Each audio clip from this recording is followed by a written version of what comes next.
இப்போது புதிய அறிமுகம் அச்சி ஹோட்டல் சாம்பார் 50 கிராம் ரூபாய் 20 மட்டுமே. பெஞ்சல் புயல் வலுவிழந்து காற்றழுத்த தாழ்வு மண்டலமாக மையம் கொண்டுள்ள நிலையில் தமிழகத்தில் கனமழை தொடருமா என்பது குறித்து சுயாதீன வானிலை ஆய்வாளர் ஹேமச்சந்திரனுடன் நமது செய்தியாளர் வேதவள்ளி கலந்துரையாடி வருகிறார். வேதவள்ளி, இனி நீங்கள் தொடரலாம். நன்றி அருணா. வங்கக்கடல உருவான பெஞ்சல் புயல் நேற்று இரவு அதோடைய முன்பகுதி கரையை தொட்டதாக தெரிவிக்கப்பட்ட நிலையில கொஞ்சம் கொஞ்சமாக உள் மாவட்டங்கள்ல பரவலாக கனமழையை கொடுக்க ஆரம்பித்திருக்கிறது.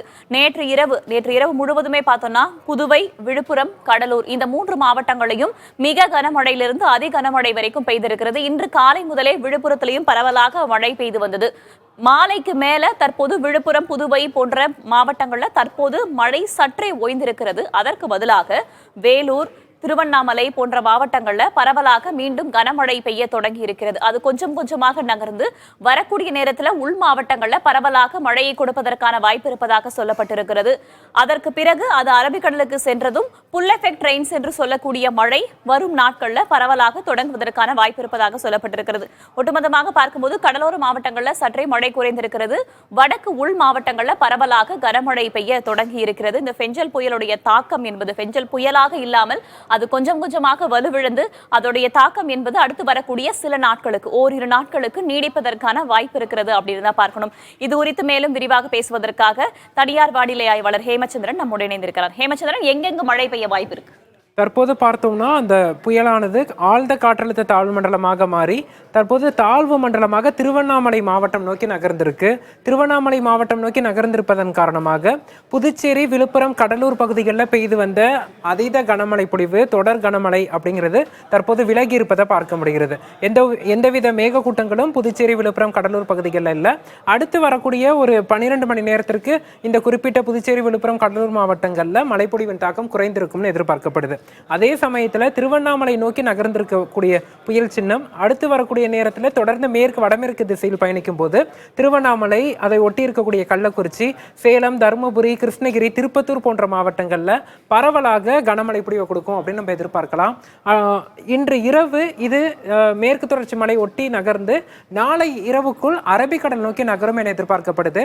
அப்படி அரபிக்கடல் நோக்கி இந்த புயல் சின்னம் நகரும் போது கடலோர பகுதிகளிலையும் நம்ம மேக குவியல்களை பார்க்க முடிகிறது.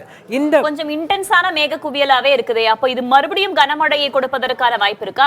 இந்த புயல் சின்னம் மேற்கே நகர இந்த ஈரப்பதம் மிகுந்த கிழக்கு திசை காற்றை ஈர்த்து இந்த மலை மேகங்கள் நிலப்பகுதிக்கு நகர தொடங்கும். அப்படி பார்க்கும்போது சென்னை முதல் காரைக்கால் வரையிலான கடலோர பகுதிகளில் நாளைய தினம் மழை எதிர்பார்க்கப்படுது. இந்த மழைப்பொழிவு அரபிக்கடலுக்கு இந்த நிகழ்வு செல்லும் வரைக்குமே நம்ம மழைப்பொழிவை எதிர்பார்க்கலாம். குறிப்பா பார்த்தோம்னா இது 3ஆம் தேதி உள்ளது. 3ஆம் தேதி பிற்பகல் நேரத்தில் பார்க்கிறோம். இந்த நிகழ்வு அரபிக்கடல் நோக்கி நகர்ந்த பிறகு ஈரப்பதம் மிகுந்த கிழக்கு திசை காற்றை ஈர்த்து தமிழகத்தின் கடலோர மாவட்டங்கள், தென் மாவட்டங்கள், மேற்கு மாவட்டங்கள், டெல்டா மாவட்டங்கள் மற்றும் உட்புற மாவட்டங்கள் என ஒட்டுமொத்த தமிழகத்திற்குமே அடுத்து வரக்கூடிய 2-3 நாட்களுக்கு பரவலாக மழையை கொடுக்கும்னு எதிர்பார்க்கப்படுது. இன்று முதல் பெய்யக்கூடிய மழைப்பொழிவு பாதிக்கும் மழையாக இல்லாமல் விட்டு விட்டு மிதமானது முதல் சற்றே கனமழையும் ஒரு சில இடங்கள்ல கனமழையாகவும் அமையும். அனைவரும் முக்கியமாக கேட்கக்கூடிய கேள்வி என்ன அப்படின்னா, நேற்றைய தினம் காலையிலிருந்து பிற்பகல் வரைக்கும் சென்னையில ஒரு அதிக கனமழையை பார்த்தோம். நேற்று இரவு பார்த்தோம் அப்படின்னா நமக்கு விழுப்புரம், கடலூர், புதுவை போன்ற மாவட்டங்கள்ல பரவலாக ஒரு அதிக கனமழை அப்படின்றத பார்த்தோம். இந்த அதிக கனமழை அப்படின்ற சினாரியோ தற்போது இது ஆழ்ந்த காற்றழுத்த தாழ்வு மண்டலமாக வலுவிழந்திருக்கும் நிலையில் இனிமேல் அதிக கனமழை இல்லை அப்படின்னு பார்க்கலாமா? இந்த புயல் சின்னம் வலுவிழக்க தொடங்கியது முதலே இன்று பிற்பகல் முதல் இந்த வலுவான மேகங்களும் வலுவிழக்க தொடங்கி இருக்குன்னே பார்க்கலாம். குறிப்பா விழுப்புரம் மாவட்டத்தில் இன்று பிற்பகல் வரைக்கும் தொடர்ந்து கனமழை பதிவாகி வந்தது. தற்போது அந்த கனமழையின் தீவிரம் அப்படிங்கிறது படிப்படியாக குறைய தொடங்கி இருக்கு. அடுத்து வரக்கூடிய 18 மணி நேரத்திற்கு விழுப்புரம், புதுச்சேரி, கடலூர் பகுதிகளில் மழையின் தாக்கம் குறைந்து காணப்படும். இருந்த போதிலும் இது மேற்கு வடமேற்கு திசையில் நகர்ந்து அரபிக்கடல் செல்லும் போது ஈரப்பதம் மிகுந்த கிழக்கு திசை காற்றை ஈர்த்து தமிழகம் முழுவதுமே பரவலாக மழையை கொடுக்கும். சென்னை, திருவள்ளூர், காஞ்சிபுரம், செங்கல்பட்டு, புதுச்சேரி, விழுப்புரம், கடலூர் மாவட்டங்கள்ல அடுத்த 2 நாட்கள்ல மழை வாய்ப்பு இருந்தாலும் பாதிக்கும் அதிகனமழையாக இல்லாமல் விட்டு விட்டு மிதமானது முதல் சற்றே கனமழையும் ஒரு சில இடங்களில் அவ்வப்போது கனமழையாகவும் இருக்கக்கூடும். வட தமிழகத்துல பரவலாக கனமழை பெய்து வருகிறது. டெல்டா மாவட்டங்களையும் ஓரிரு நாட்களுக்கு முன்னதாக மிதமான மழையாவது நம்ம பார்த்தோம். ஆனா தென் கடலோர மாவட்டங்கள் இருக்கு இல்லையா, திருநெல்வேலி, தூத்துக்குடி போன்ற மாவட்டங்கள்ல கனமழை அப்படின்றதும் இல்ல, மிதமான மழை அப்படின்றத நம்ம பெருசா பார்க்கல. அங்க மழைக்கான வாய்ப்பு இருக்கா? முதல்ல அதாவது இந்த சலனம் வடக்கே இருந்ததன் காரணமாக தென் மாவட்டங்களில் பெரிதாக மழைப்பொழிவு இல்லை. இது அரபிக்கடல் நோக்கி நகரும் போது ஈரப்பதமான கீழ்திசை காற்றை ஈர்த்து மழைப்பொழிவு கொடுக்கும் போது நமது தென் மாவட்டங்கள் என ஒட்டுமொத்த தமிழகத்திலுமே அடுத்து வரக்கூடிய 2 நாட்களுக்கு மழை எதிர்பார்க்கப்படுது. மாநிலத்தின் பல இடங்களில் மிதமானது முதல் சற்றே கனமழையும், கடலோர மாவட்டங்களின் ஒரு சில இடங்களில் கனமழையும் இருக்கும். குறிப்பாக சென்னை முதல் நாகை வரையிலான வடகடலோரம் டெல்டா மாவட்டங்களில் இந்த சலனம் அரபிக்கடல் சென்ற பிறகு ஒரு பரவலான கனமழைக்கான வாய்ப்புகள் இருக்கு. நீங்க புல் எஃபெக்ட் ரெயின்ஸ் அப்படின்னு சொன்னீங்க இல்லையா, அது வெறும் கனமழையாக இருக்குமா இல்ல மிக கனமழை எதிர்பார்க்கலாமா கடலோர மாவட்டங்கள்ல? அதாவது நமக்கு இந்த சலனம் மேற்கு வடமேற்கு திசையில் நகர்ந்து அரபிக்கடல் செல்வதை பார்க்கிறோம் 3ஆம் தேதி. அப்படி அரபிக்கடல் சென்ற பிறகு ஈரப்பதம் மிகுந்த கீழ்திசை காற்றை ஈர்க்கிறது.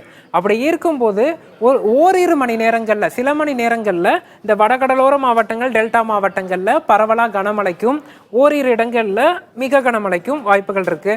ஆனால் அது பாதிக்கும் மழையாக இருக்காது. சில மணி நேரங்களிலேயே மழைப்பொழிவின் தாக்கம் அப்படிங்கிறது குறைந்துவிடும். குறிப்பாக டிசம்பர் 3ஆம் தேதி நம்ம இந்த புல் எஃபெக்ட் ரெயின்ஸை தமிழகத்தின் கடலோர மாவட்டங்களில் எதிர்பார்க்கலாம்.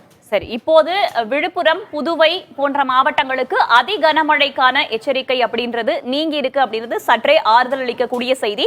வரக்கூடிய அடுத்த 2-3 நாட்களுக்கும் நமக்கு கடலோர மாவட்டங்கள்ல அதி கனமழைக்கான வாய்ப்பில்லை என்பதும் ஒரு ஆறுதல் அளிக்கக்கூடிய செய்தியாக இருக்கிறது. தற்போது வடக்கு உள் மாவட்டங்கள்ல மழை பெய்து வரக்கூடிய நிலையில அதோடைய நகர்வு கொஞ்சம் கொஞ்சமாக மேற்கு திசையை நோக்கி அரபிக்கடல்ல சென்று சேர்ந்த பிறகு புல் எஃபெக்ட் ரெயின்ஸ் அப்படின்னு சொல்லக்கூடிய ஈரப்பதம் மிகுந்த கிழக்கு திசை காற்றை ஈர்க்கும் போது தமிழகம் முழுவதுமே நம்ம பரவலாக ஒரு சில இடங்கள்ல கனமழையாகவும் பரவலாக மிதமான மழையாகவும் எதிர்பார்க்கலாம் அப்படின்னு சொல்லப்பட்டிருக்கிறது. அடுத்த சில நாட்களுக்கு மழைக்கான வாய்ப்பு அப்படின்றது இந்த மாதிரி தான் இருக்கு. இதுதான் தற்போதைய வானிலை நிலவரம். அருணா, இனி நீங்கள் தொடரலாம்.